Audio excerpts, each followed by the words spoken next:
बंजारा समाजाच्या सगळ्यात महत्त्वाचा ऐरणीवरचा मुद्दा म्हणजे बंजारा समाजाला एसटीचं आरक्षण मिळावं ही मागणी गेल्या वर्षभर चालते आहे आणि आजच्या जयंतीच्या निमित्ताने आम्ही सर्व बांधव या ठिकाणी एकत्र आलेलो आहोत आणि आज जयंतीच्या वेळेस आम्ही चिंतन करणार आहोत की आम्हाला बंजारा समाजाला एसटीचं आरक्षण कसं मिळवून घेता येईल। शिवालाल महाराजांच्या चरणी हीच प्रार्थना करतो की येत्या जयंतीपर्यंत बंजारा समाजाला एसटी आरक्षणामध्ये सवलत मिळावी। शासन स्तरावर काय प्रयत्न सुरू आहे सध्या?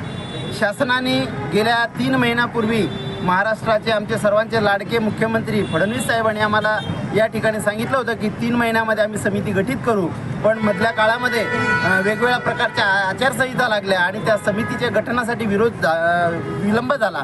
मात्र एक 2-3 दिवसापूर्वी असा निरोप मिळालेला आहे की समिती ही निवृत्त न्यायमूर्तीच्या अध्यक्षतेखाली गठीत झालेली आहे। तुमच्या माध्यमाने मी माननीय देवेंद्र फडणवीस साहेबांचे बंजारा समाजाच्या वतीने आभार व्यक्त करतो। सर, आज संत सेवालाल महाराजांच्या जयंतीनिमित्त काय काय कार्यक्रम आयोजित केले? आज संत सेवालाल महाराज जयंतीच्या निमित्ताने आपण बघत आहात की आम्ही सर्वप्रथम संत सेवालाल महाराज चौकामध्ये जाऊन महाराजांना पुष्प अर्पण करून त्यांच्या चरणी नतमस्तक झालो।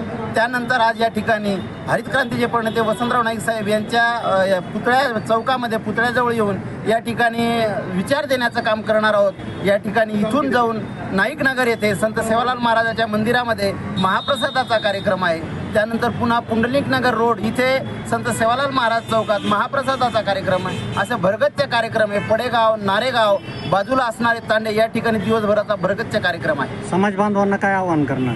समाज बांधवांना एकच आवाहन करतो की आपले कळीचा मुद्दा हा आरक्षणाचा आहे।